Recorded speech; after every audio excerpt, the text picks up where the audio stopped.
Ez, nean konpratuko dute ondo entuten den.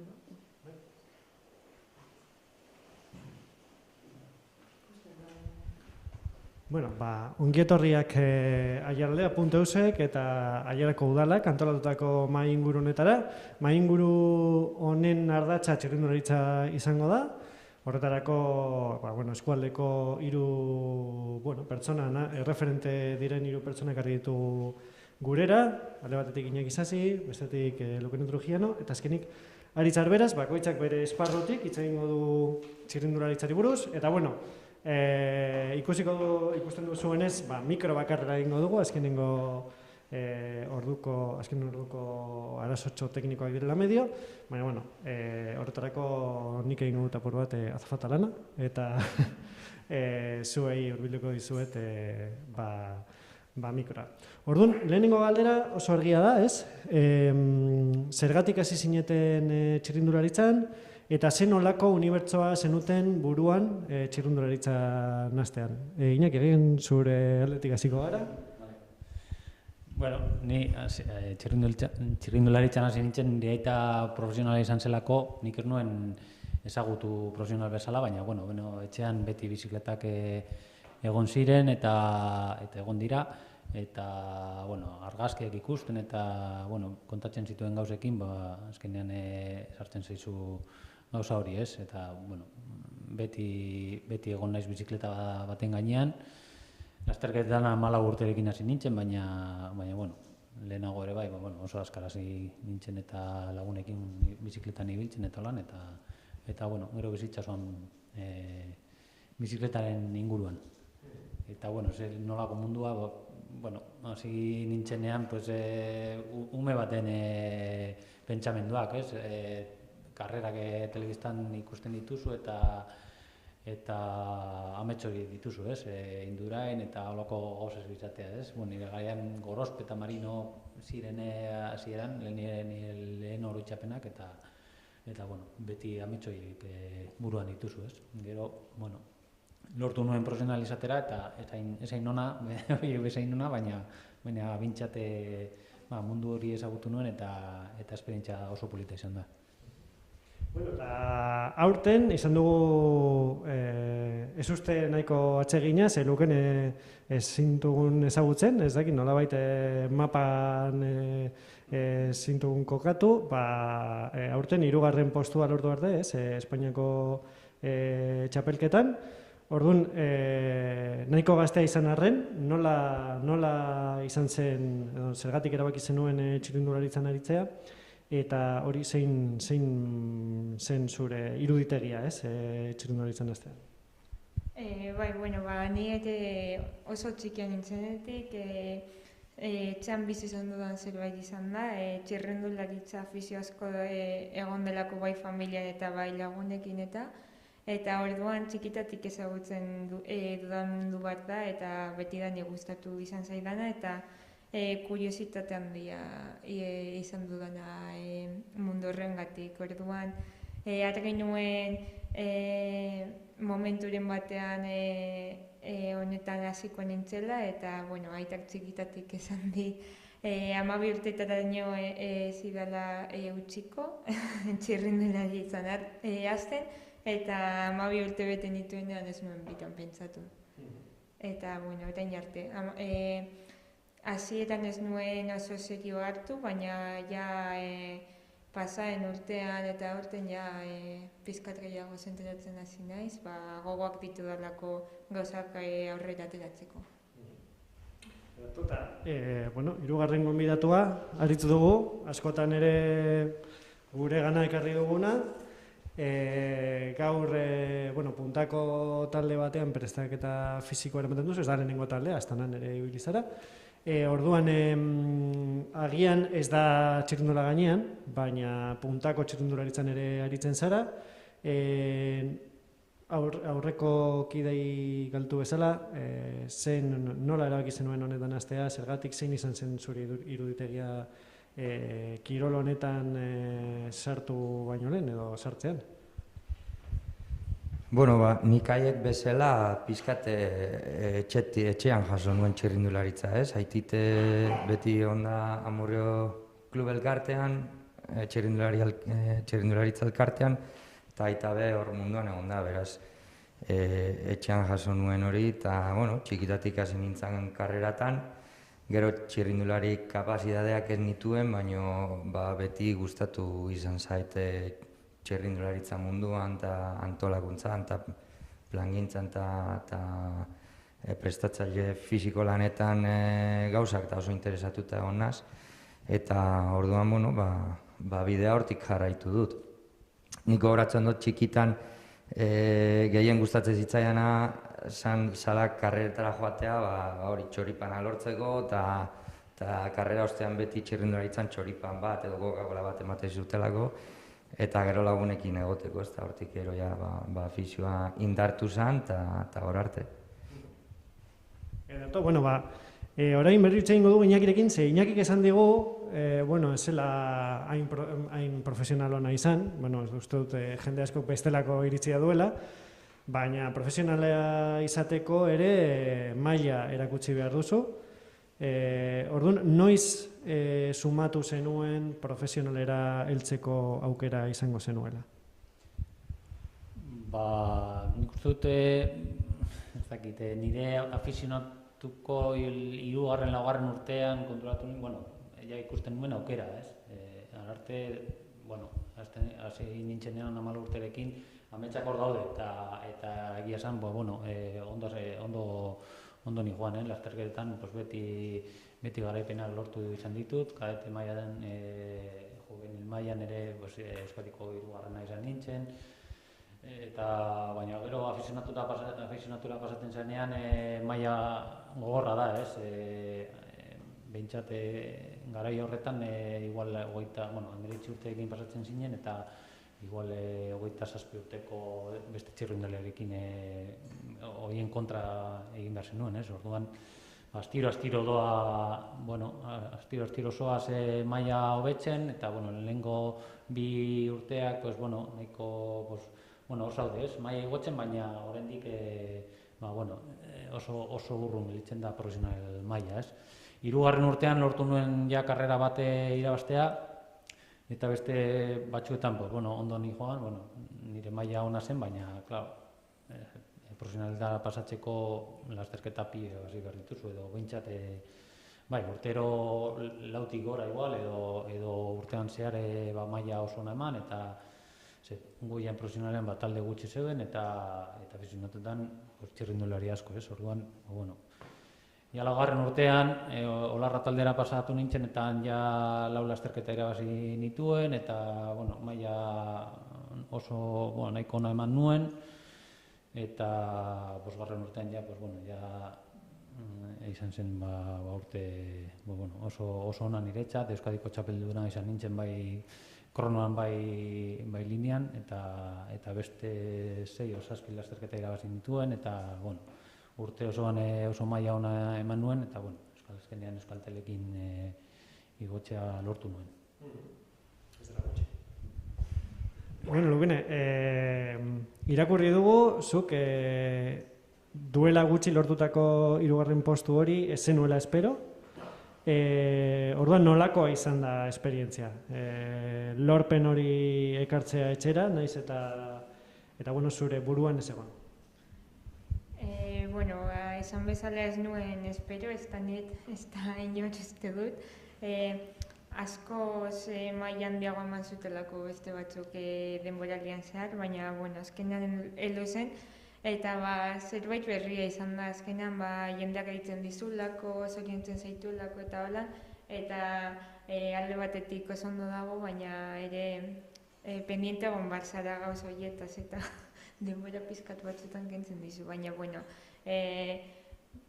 nagusiekin konparatuta hau ez da, orduan ohitu behar gara gauza hauetara eta momentuz ondo.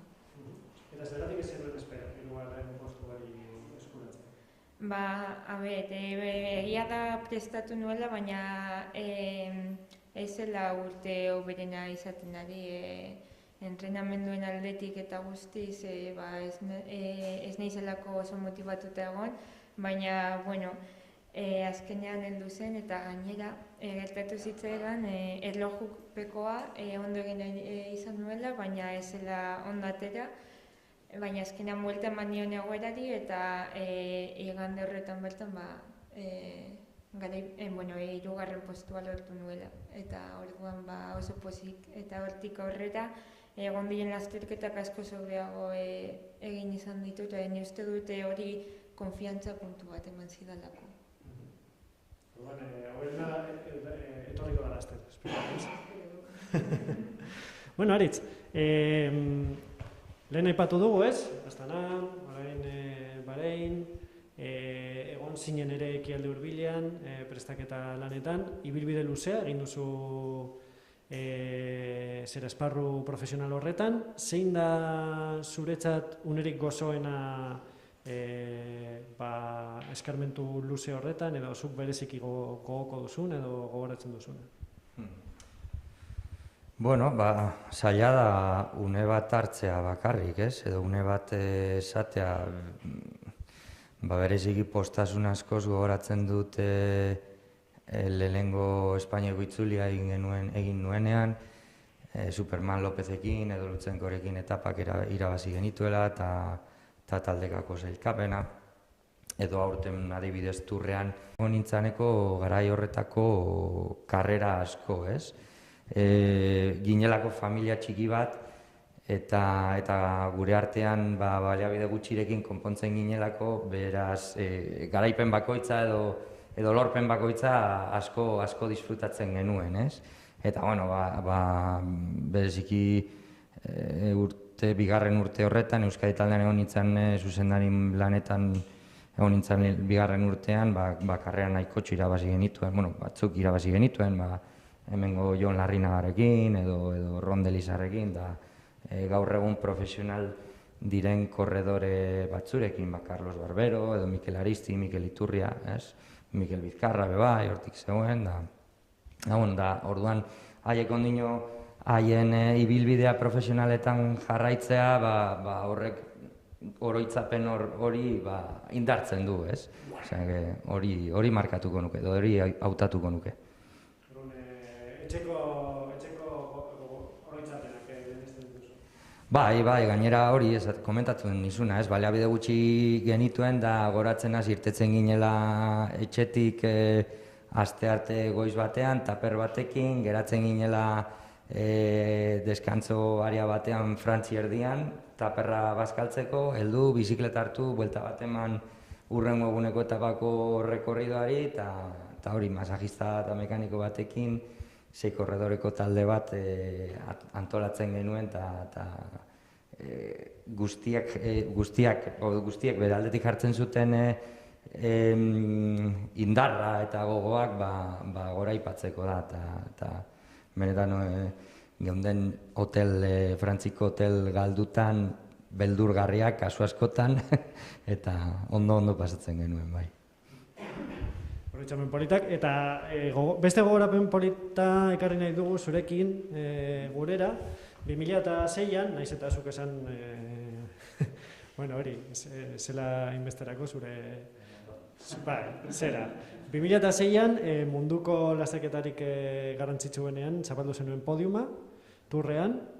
Hori izan zen zuretzat nolabait zure ibilbideko gailurra edo beste bat hautatuko zenuke? Bai, ez dakit.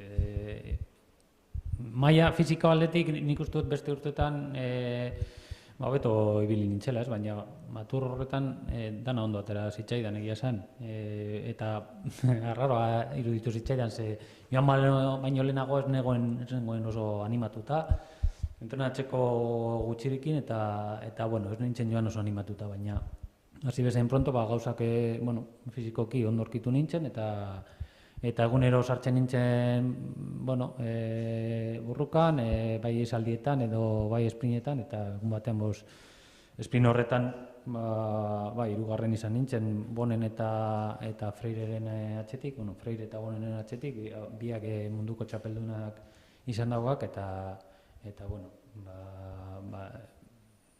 momentu polita izan zen, eta bueno, niretzako eta batez ere ikusten duzulako jende askori gustatu zitzaiola eta deitzen dizula eta holako gauzak, ez? Eta bueno, gero bi esaldi gehiagotan egon nintzen etapan burrukatzen ere bai, eta bueno, egia esan emaitzaldetik momentu politena izan zen. Gero fizikoki nik uste nire azkenengo urtean hobeto maila altuago batean nengoela, baina bueno, emaitzaldetik ez nuen gauza askorik lortu.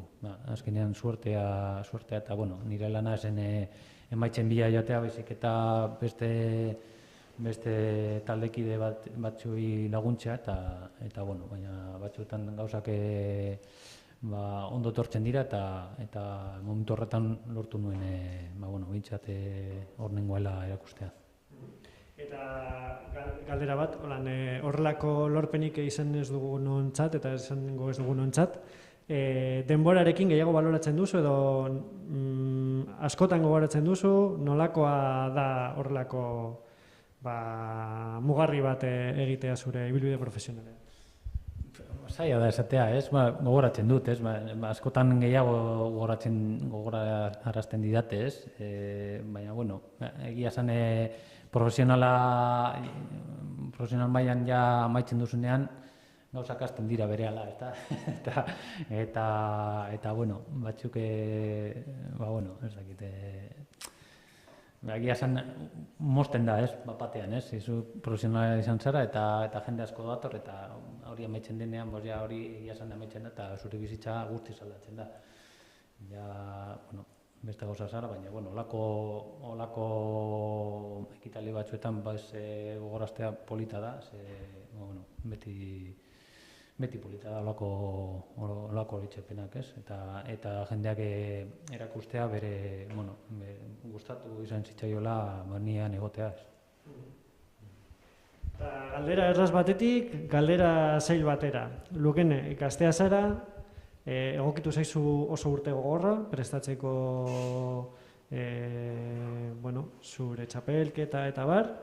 Askotan gazteak atertzen zarete erabidetan modu ez oso positiboan, baina adibidez, horlako kirol mailan aritzen zaretenentzat, zen nolak eragina izaten ari da COVID-19arena? Hau da,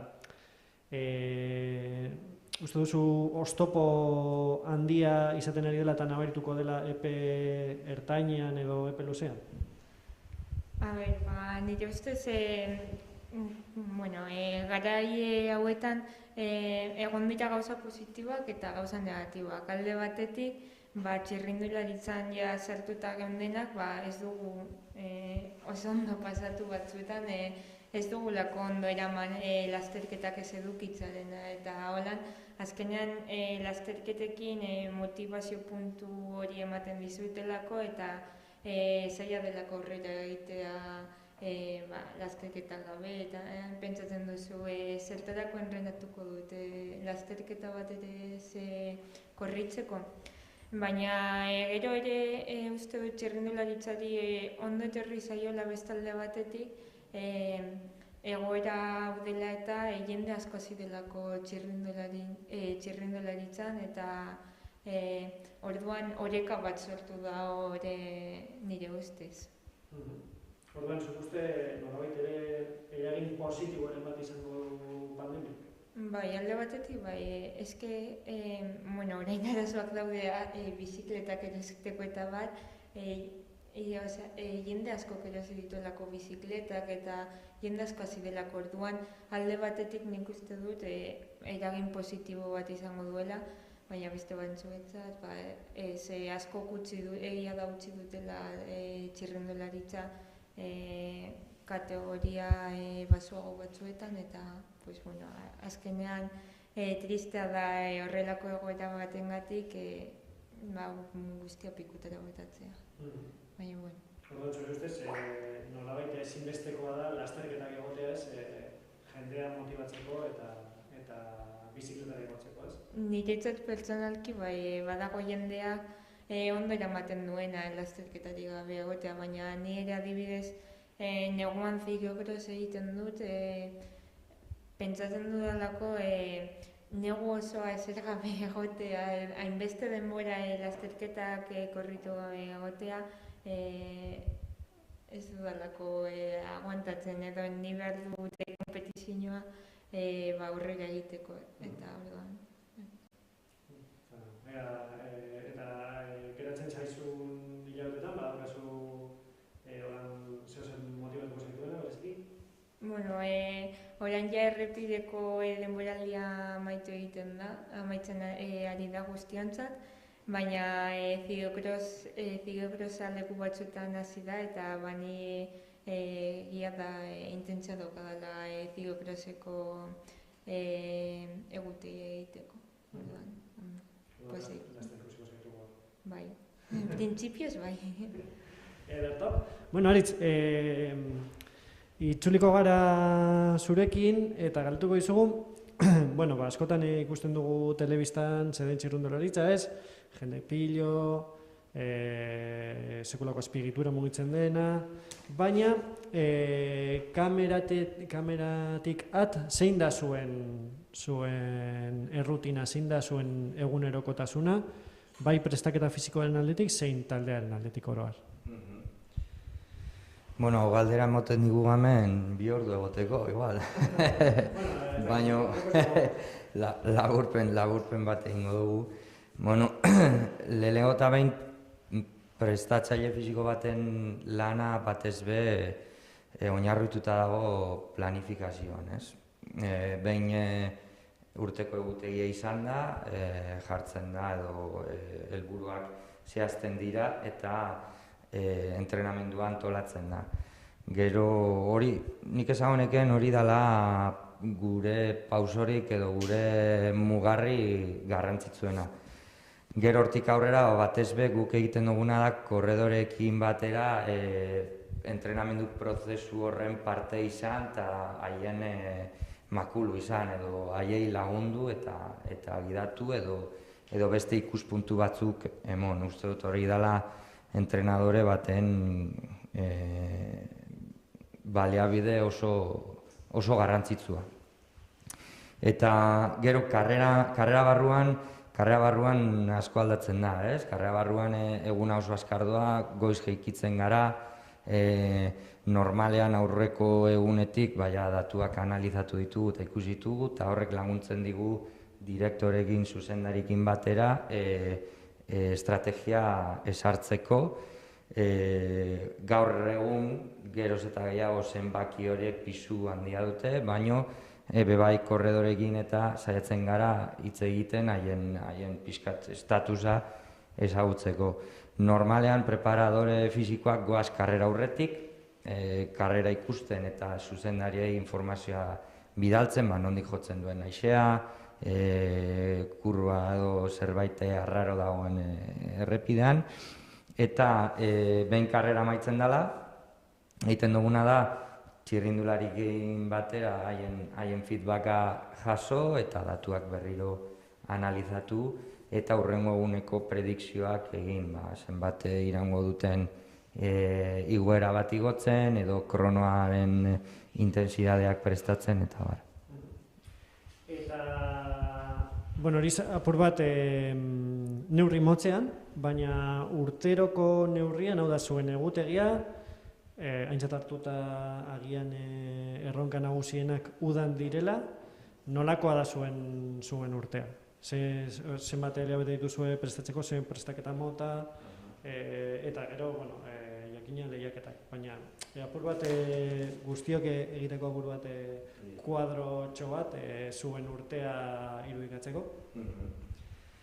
Bueno, batez be, oinarrituta dago urte hasieran hasten gara abenduan eta urtarrilean hegoaldean egiten diren bi konzentrazioetan.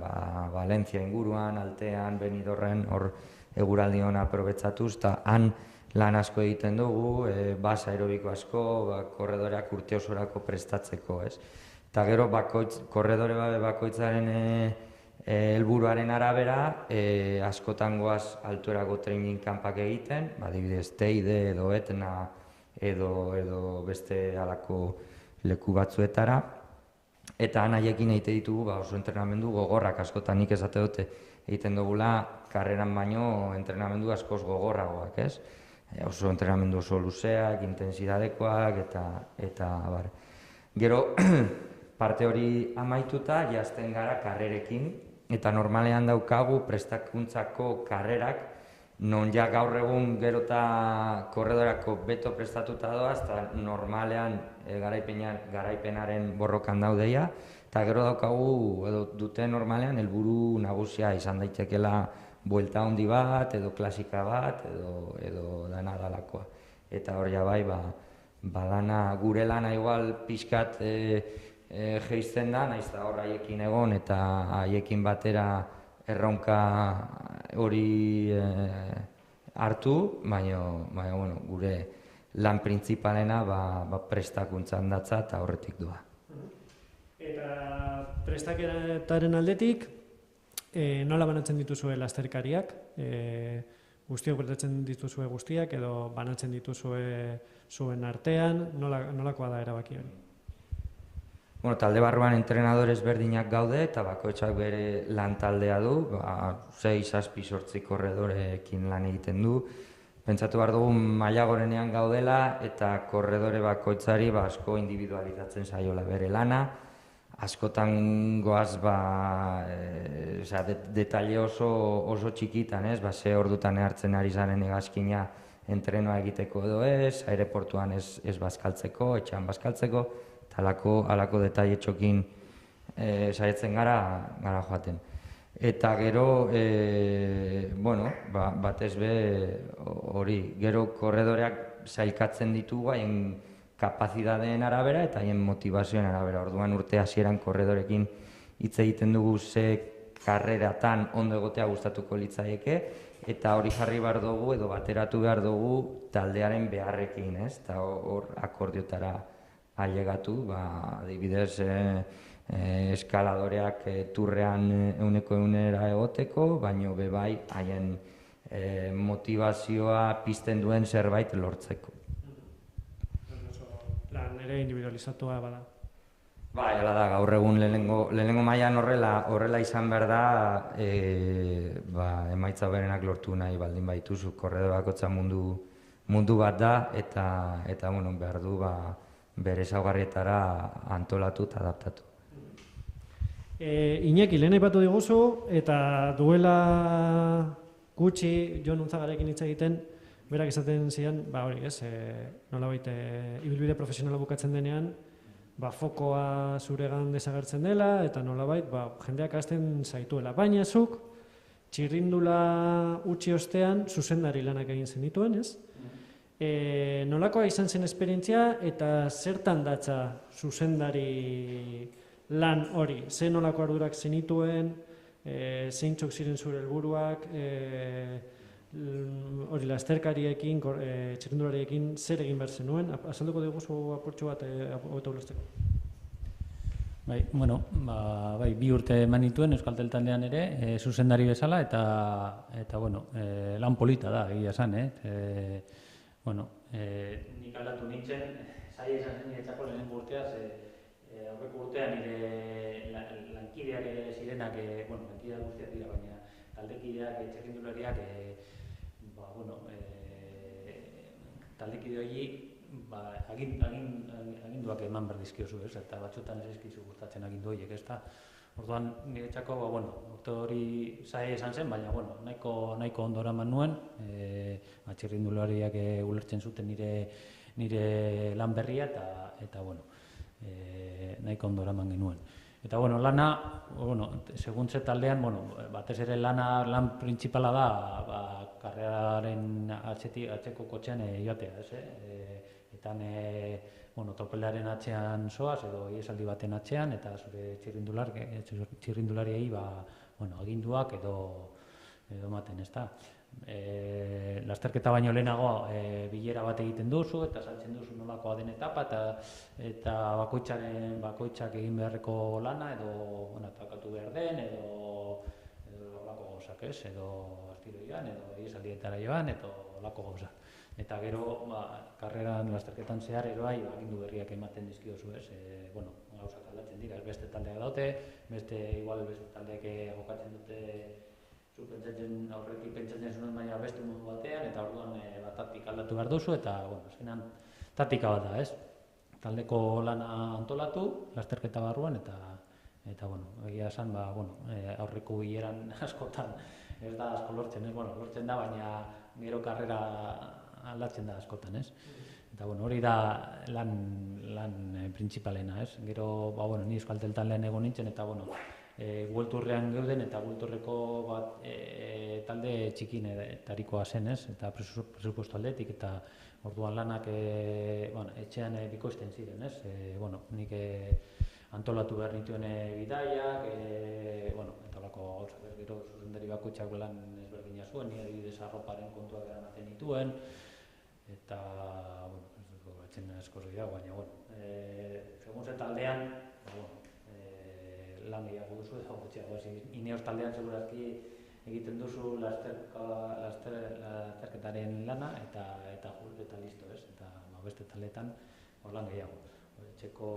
Etxeko lan hori, lasterketa baino lehenago, gero lasterketan lasterketa baino lehenagoko bilera eta lasterketan egiten duzun taktika antolatu edo informazioa eman, ez? Pinganillorekin, emisora batekin, txirrindularekin kontaktua zauden.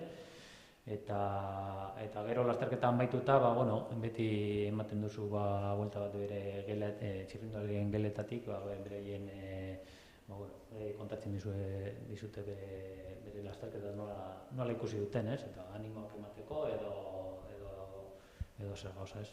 Eta hori da, gero eguneroko antolamendua ere egiten duzu, ez? Eguneko, zer ordutan jaiki behar garen, zer ordutan gozaria, zer ordutan lasterketara joan, autobusa hartu eta lasterketara joan, itzuli eta horako gauzak egunerokoa antolatu, ez? Ez bakarrik txirrindolarina, baizik eta masajistak eta mekanikariak eta talde guztiaren jendearena, ez? Badago gauza bat, kirol profesionalen oso garrantzitsua dena, apur bat gainetik aipatu duzu, ez? Txirrindulariekin batzea eta euren iritzia jasotzea, baina alde psikologikoa oso garrantzitsua da edozein kirolean, eta, jakina txirrindularitzan erabakigarriena da fisikoa, baina fisikoari lotuta oso estuki dago alderdi psikologikoa. Orduan ez dakit hori bere modu berezian lantzen zenuen, edo zuk izandako eskarmentuarekin modu nahiko intuitiboan, ez dakit nola prestatzen zenuen. Ikusten duzu, ez? Ja ezagutzen duzu jendea, ezagutzen duzu txirrindulariak, ezagutzen dituzu, eta ikusten duzu bere animoan nola dagoen, edo bera ondo ibili den, eta edo nahiaguna zuen, edo oso animatuta dagoen, eta orduan hori batez ere lasterketa ondoren egiten da, ez? Normalean niri gustatzen zitzaidan masajea ematen ari diren momentua bazen, lasai daude eta beraiekin hitz egiten duzu, eta animoak eman behar badira, animatu, ez? Normalean txirrindularia beti nahi du gehiago, ez? Eta zaila da maila ona ematea, orduan askotan tokatzen da hori, ez? Lan hori, ez?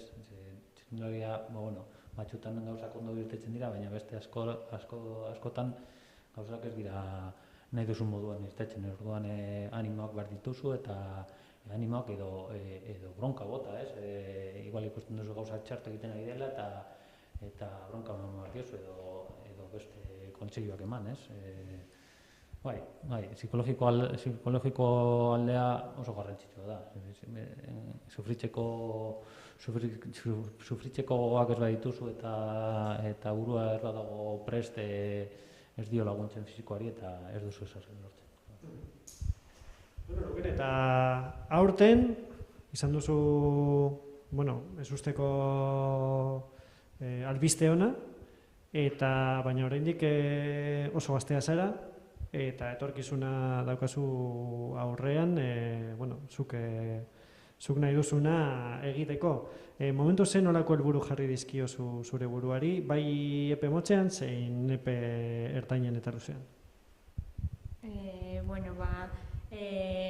Epe motzean orain esan dudan bezala ziklo-krosa hasten da, eta azken urtea da junior mailan, orduan gustatuko litzaidake urte on bat egitea, eta ere erabiltzeko prestaketa moduan errepideko lasterketetarako.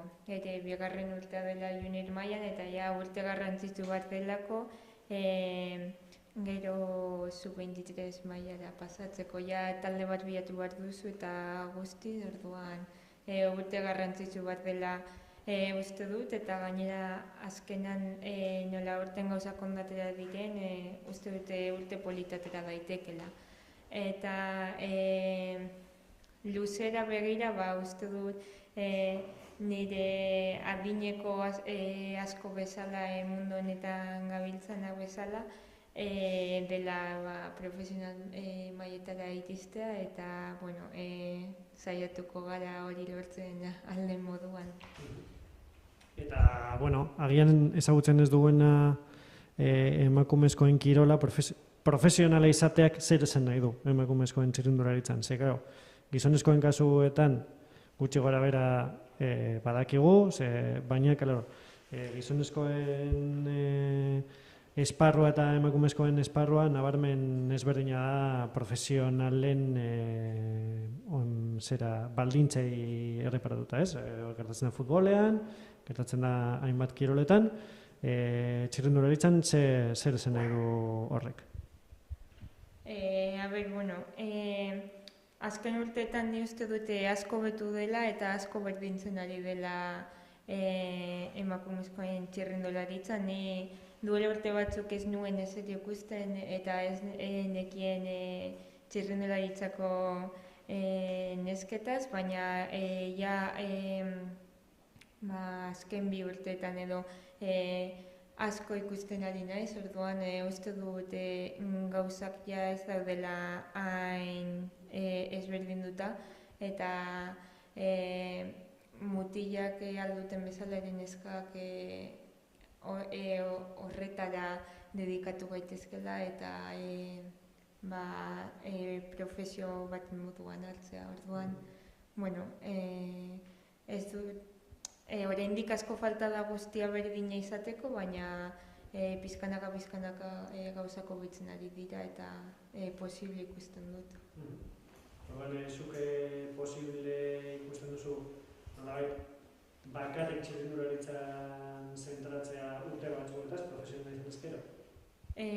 Bai, uste dut, gaur egun dauden taldeetan eta ikusten dudana, World Tour nesken taldeetan guztiak bizi dira azkenan horretaz, behintzat txirrindularitzan dauden urteetan zehar, orduan urte batzutan posible dela uste dute. Ia da, gero agian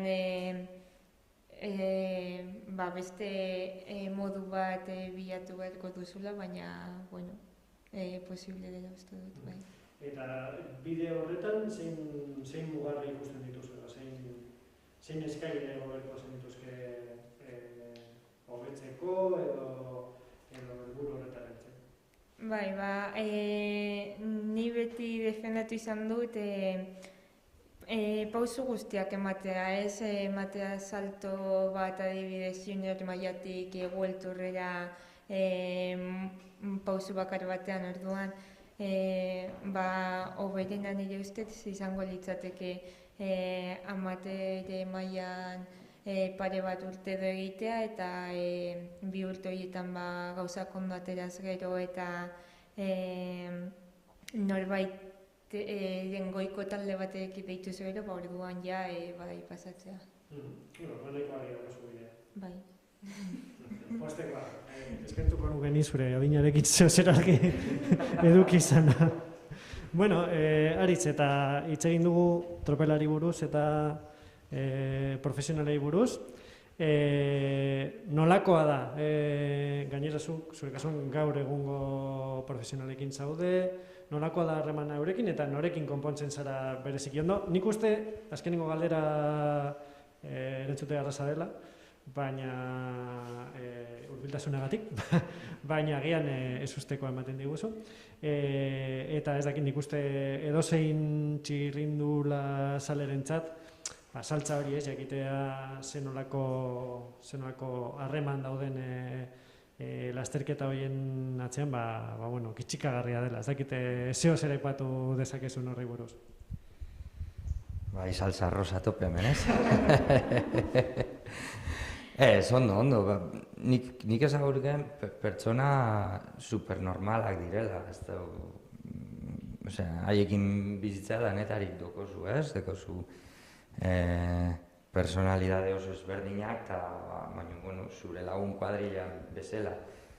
Bat oso euforikoa da, bestea lasaiagoa, bestea introvertidoagoa, baina, orokorrean txirrindularitza barruan jende super jatorra dago beti. Nik behintzat nire esperientzean hori topatu dut beti. Noski gero estres momentuak daude eta batzutan danak haserretzen gara, hori lan bada eta batzutan haserre handiak dira, ez? Karreren ostean, zu pasa behar zinela emetik, ez zarela sartu, ez dakiz zer, halakoak beti gertatzen dira. Baina orokorrean nik esango nuke autobus barruan jasotzen duzuna da beti pixkat katxondeo salsa. Izan ere, katxondeo salsa hori ez baldin badago, zaila da emaitza honak izatea, ez? Horre, danak egunero haserre baldin badaude, zaila da emaitza honak lortzea. Baina, beti badau, adibidez, guk aurten taldean dago Poels, nik bautekin lan egiten dut, baut Poelsekin lan egiten dut, eta askotan esaten diot gehiago isili behar dela, asko hitz egiten duelako, baina ikaragarri, ez da geratzen, da metraiadore bat bezala, ez? Eta, autobusean gaude, eta danak lasai, eta bera dago, beti superbarregarria, ez? Eta, aigatzen da momentu batean, non danak barrez lehertzen garela, eta hori, ez? Orokorrean hori esan dizudana, jende oso jatorra dago, gure ingurukoak Mikel, Peio, super jatorrak dira, da gainera, ez dut esaten mengoak bereziagoak garela, baina bai egia da, zu joaten zarela eta euskalduna zarela esaten duzula beste World taldetan, eta nahiko ezagunak dira txirrindularitza barruan euskaldunak, eta irudi ona dugu, ez? Eta orduan, hori, beti pozgarria da. Historia, milaka historia dauz. Autobus barruan etapa bakoitzean historio berri bat topatu dezakezu, eta horiek Iñakik asko kontatu aldizkizu, seguro. Igual asko ezin dira kontatu, ez? Ganberrarak direlako eta hori, beti gauza honak, baina, hola, intrahistorio txikiak sortzen dira beti karreretatan, eta polita da alako horiek bizitza oso polita da bai. Ez dakite publikoak egin nahi duen galderaren bat, bestela egingo nik beste bat, animatuko zarete, jende izkutatzen da hor. Bueno, ez da ino animatzen, aipatu duzu Euskaldunen kontua. Euskaldunak nik uste daukagula nahiko ospe txirrindula zale moduan, eta nik uste azkenengo Euskal Herriko itzulian ikusi zela hemen eskualdean sekulako giroa sortzen zela, eta nik uste txirrindulari asko txundituta geratu zirela eskualdean sortutako giroarekin. Zein neurrian eragiten dizue zuei, edo eragin dizue zuei, giro horrek txirrindula hartzeko orduan, eta zein neurrian giro horrek lortzen du elikatzea zuen bitartez. Ez dakit nola baloratzen. Alde batetik zelan eragiten dizu giro horrek, ez? Motivazioa edo. Eta ea uste duzuen, zuek egindakoa, zuen lorpenak ere, nolabait ea elikatzen duten giro hori. Bai, momentu oso polita dira. Nik turrean bizi izan ditute olakoak, eta baita Euskal Herriko itzulian, baina batez ere turrean, ez da, marea laranja hori, momentu astezinak ez, eta, bueno, adrenalina pila eta sufrimendua ez duzu nabaritzen momentu horretan, ez? Ikusten duzu jendea eta etxeko jendea ikusten duzu eta oso polita da, ez? Eta momentu hori, bueno, nik normalean, Pirinetako etapetan ziren eta ni mendietan ez nintzen oso ondo ibiltzen, eta orduan atxeko tropelean nengoen eta lasaian joan, eta baino, disfrutatu izan ditut lan, ez? Baina adibidez, etur horretan 2006an, Pona amaitzen zen etapa batean, Pirinetatik, bueno, Mariblanc eta olako etapan iesaldian egon nintzen, eta haien nire jendearen aurretik iesaldian pasatzea, hori grabatuta geratzen zaizu, ez? Eta justo pasatzen zarenean ezagunen atletik, ez duz hartuko inoiz. Eta, bueno, gero jendeari gustatzen zaio hori, ez? Nik turrean ibili nintzen, eta gero utzi nuenean beti itzuli zen naiz turrera ikustera, eta ezagun bat ikustea oso polita da, ez? Nik, joaten naizenean, gero eta gutxiago daude hor nirekin ibili direnak, ez? Baina Mikel Landa eta Peio eta nire taldekideak esandakoak animatzea oso polita da, ez? Nik bi aldeetan egon naiz eta bi aldeetatik oso polita da, ez? Hori, ez?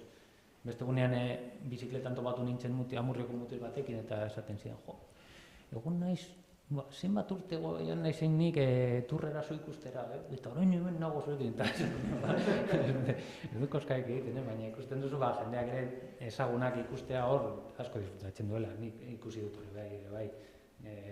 Ezagun horiek nirekin egondakoa taldean horiek animatxera joatea oso polita da.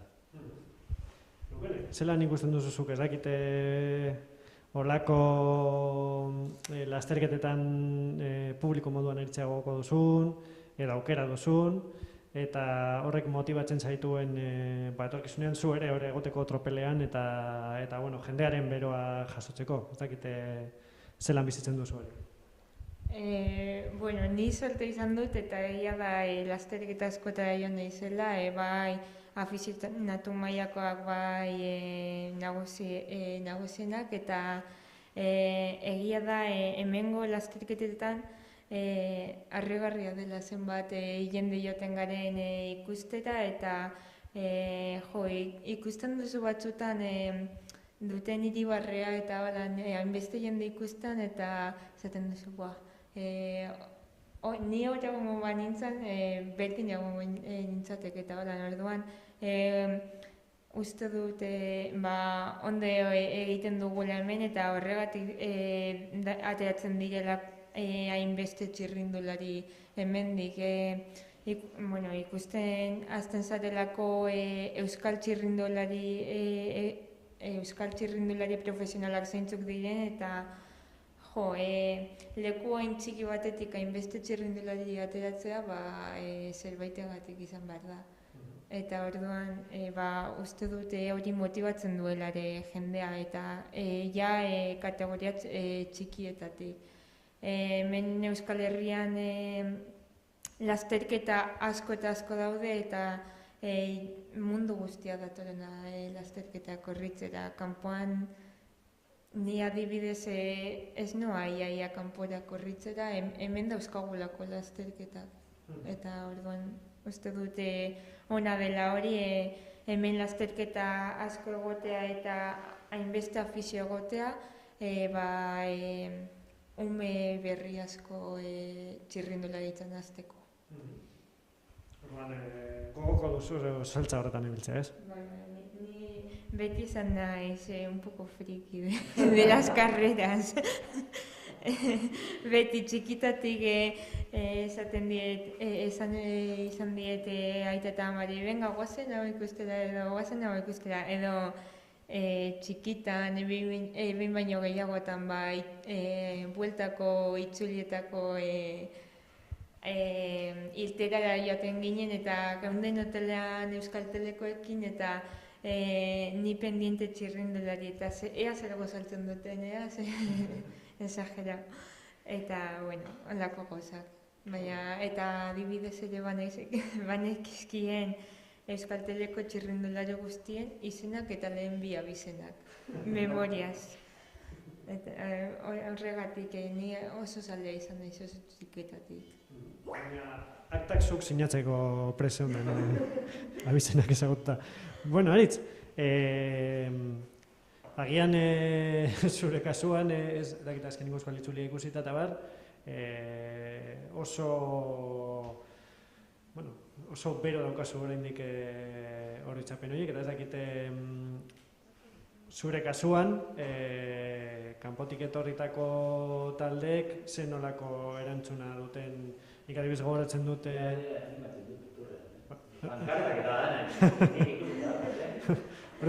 Badaukazu zaleak? Daukat kuadria kabroi batzuk, kuadria, hori. Bueno, horretarako dira lagunak. Orduan, barrutik aipatuko diguzu nola ikusten den euskal zaletasuna, eta nola bizi izan duzun, gogoratzen dut azkeneko euskal itzulian, adibidez zera Ermualden zegoen giroa zan izugarria, eta ez dakite hori zenolako eragina izan zuen tropelean, eta zehazki zure taldean, edo zuk ezagutzen duzun jendean, eta nola ez zure jarraitzaileen. Lehenengo eta behin nire jarraitzaileak han izan ziren. Sortu dute ohitura bat karreretara joateko nire aurpegi handi batekin, eta bueno, horrek beste egun baterako historia da, baina turrean sortu zutena ikaragarri izan zen. Eta gero, kontatzeko Euskal Herriko itzulian talde guztitan asko gustatzen den karrera bada, ez? Hori ikusleak eta publikoa oso jatorra delako eta oso hezituta dagoelako txirrindularitzan, ez? Korredoreak beti askotan esaten duten gauza bat autobusera bueltatzen direnean da ezagutu dietela, bai lehena, bai azkenekoa. Nik gogoratzen naz Arasiro adibidez esate zuela askok bere izenaz deitzen ziotela eta hori ez, tarrituta. Eta beti hori da korredorez berdinetan topatzen duzun gauza bat. Eta gero beste aldetik staff barruan, edo mekanikoak, masajistak eta hori beti asko maitatzen dute, bai gure paisajeengatik, bai dagoen ohiturengatik eta pixkat erritmoagatik. Izan ere adibidez, Astanan Giuseppe Martinellik darama 30 urte baino gehiago Euskal Herriko itzulira etortzen, eta berak esaten zuen, ez? Ze zikina eta itxusia zan Bilbo orain dela 30 urte, ez? Eta nola aldatu da, eta nik esaten jo, ni Bilbo hori ez dut oroitzen. Beraz, hori, haiek ikusi dute Euskal Herria azkenek urtetan aldatzen eta nola gauzak joan diren. Nire sentsazioa oso maitatuak garela pelotoi barruan, hori da. Zaitugu utxiko bizirik joaten. Konta eguzu, okerez banabil zure Twitter profilean daukazu zure aurpegiaren irudia eta bar, konta eguzu gehiago horri buruz. Hau izan zen aurrek urteko turrean, ez? Nik egun horretan tokatzen zitzaidan Mari Blankeko etapan, ez naiz gogoratzen ez etapa zenbakia zen. Horretan bidoi bat emotea 20 kilometron faltan edo, ez? Eta ez zegoen koberturarik, da normalen egiten duguna da, bidoi bat ematera jaisten garenean kotxetik, markatzen dugu zein lekutan gauden zehazki, seguraldia egiten duen, eta egun horretan han nik nengoen puntuan ez zegoen koberturarik, baino mezu bat jaso nuen, kasualidad, ez da lagun baten mezua izan zen, esaten 4 kilometron faltan gaude. Eta nik esan nuen, horri dira, banekien etortzen zirela turra ikusten, eta, esan nuen, hortik daude, behitu, ze sortea, eta hori, da gero zebez.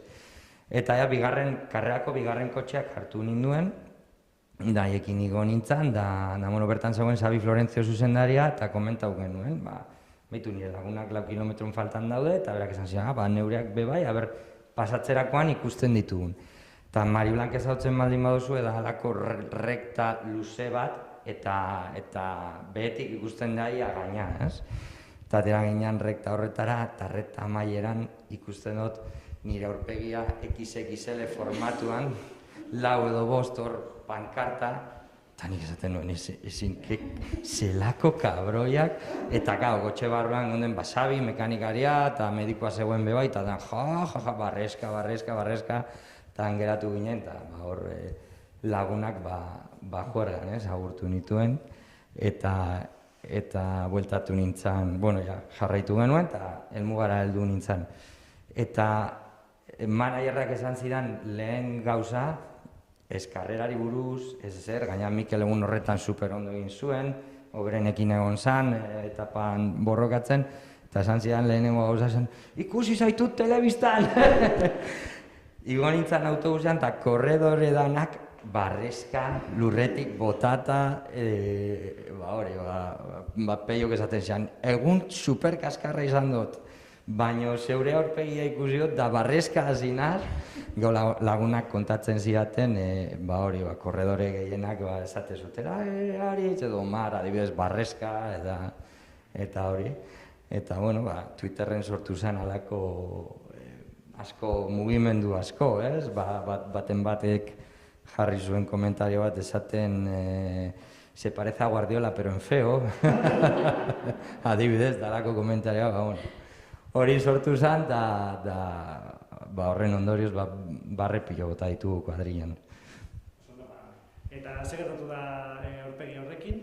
Bai, bizirik daude, baina nik ez ditut ondino ikusi. Esan didate, ezin ditu dela ikusi, berriro agertuko direla, izan ere Euskal Herriko itzulian berriro agertu ziren, baina nik ez ditut ikusi. Eta esan didate, ez dituztela egun baterako bakarrik egin. Oseake hori. Orduan, txirrindula lasterketan, ordezkatuko dugu non dago Wally, non dago Aritz truke. Gainera da bintzate ikasten, aber kamarak nola iesaldia baldin badator alde batera giratu behar direla, bestela bestaldera, ja dau zientzia bat atzetik, ondo. Gure aldetik eskerrik asko, zure lagunei, Kontent ematen dut, ez? Bai, pasadizo honak eskerrik asko. Eta, agian bukatzeko, azkenengo galdera ronda, hitz egin dugu Euskal Herriari buruz, baina badaukagu ere eskualdean, txirrindula giro nahiko bizia. Ez dakit zuek zelan ikusten duzuen giro hori, nola baloratzen duzuen, eta zuen ibilbideetan zein eragin izan duen. Bai, esan aialdea nahiko ondo dago besteekin alderatuta, ez? Egia da ere bai, ni gaztea nintzenean eta hasi nintzenean karreretan talde askoz gehiago zeuden, Amurrio bazituen kadete eta junior eta eskola mailako taldeak, Aiaran eskola taldea eta kadete maila, Laudion beste 5 edo 6 talde zeuden, eta baina egia da, urte horiek oso oparoak izan zirela, ez gero, gazteek kirol gutxiago egin dute, eta baina beste aldeekin alderatuta, Aiar aldean orain nahiko ondo dago, ez? Bai karrera aldetik eta bai talde aldetik, ez? Hemen, kadete mailan dago Aiarako taldea, eta gero lasterketa aldetik, lasterketa pilo antolatzen dira, ez? Aiarako bira, zikokrosak, aurten ere Amurrion ere bai egingo da beste zikokros berria, orduan tamalez aurten ez da egingo, diru laguntza falta zaielako, eta Aiaran ere egingo da, eta alde horretatik nabaritzen da oso jendeari gustatzen zaiola hemen, eta animatuta dagoela gauzak egiten eta antolatzen, eta txirrindulari aldetik ere agertu dira, ez? Bai neskak, daukagu luken, eta Kamino, ere bai oso ondo dabilela, eta afizionatu mailan beste badago 6 edo mutil oso ondo biltzen direla, eta hori nabaritzen da, ez? Nahiko ondo gaude, beste aldeekin alderatuta, egia esan, pozik egoteko. Genezuk, Lubakitik, lehen lerrotik zen ikusten duzu egoera eskualean?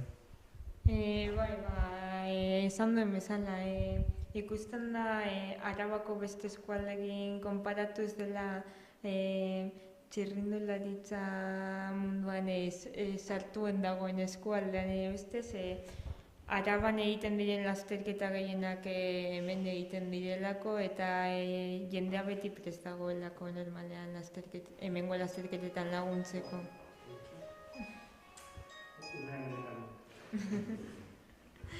Eta hori zaletasun asko dago eskualde osoan eta hori azkenean oso ona da berdina txirrindulariak ateratzeko eta jendea animatzeko eta jendea gustoko izateko guztia. Eta, Iñaki gaipatu bezala, badaude ere emakumezkoen aldetik, badago ere nolabait arrobia, ez dakite berez prestatzen den, edo zuek zareten bultzatzen duzuena, nola ikusten duzuek? Berez hemen ingurukoak orain Olatz eta biok gaude, junior mailan eta bestak dira Gasteiz eta gurain ingurukoak, orduan balkartu gara guztiak eta Araban dagoen neskatalde bakar bat gara, baina ikusi dut aurten Amurreko eskolan badaude apuntatu direla 4 edo 5 neska, orduan ondo pozgarria da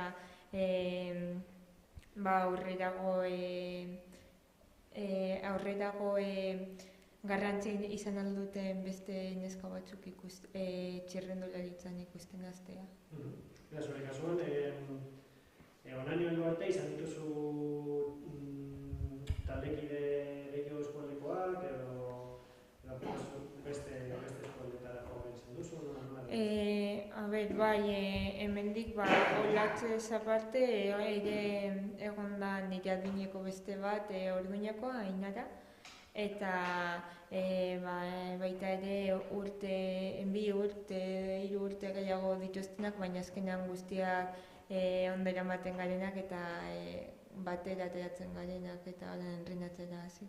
Ondo, bagaude neska asko aurreko urteetan zerbait pentsa ezina zena. Postekoa da zabaltzea zaletasuna. Aritz, zuk,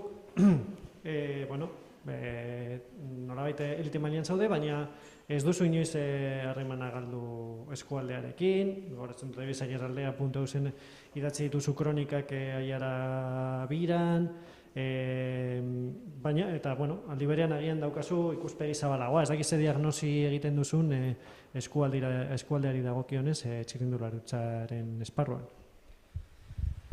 Bai, nik haiek esan duten moduan, antzera pentsatzen dut, beste eskualdekin alderatuta ez gaude hain gaizki, egia da, hemen afizio asko dago, eta batez ere uste dut afizio hori dagoela oinarrituta voluntaria doan, jende asko dago eta jende asko jarraitzen du bere denbora librea inbertitzen karrerak egiteko edo taldeak aurrera eramateko.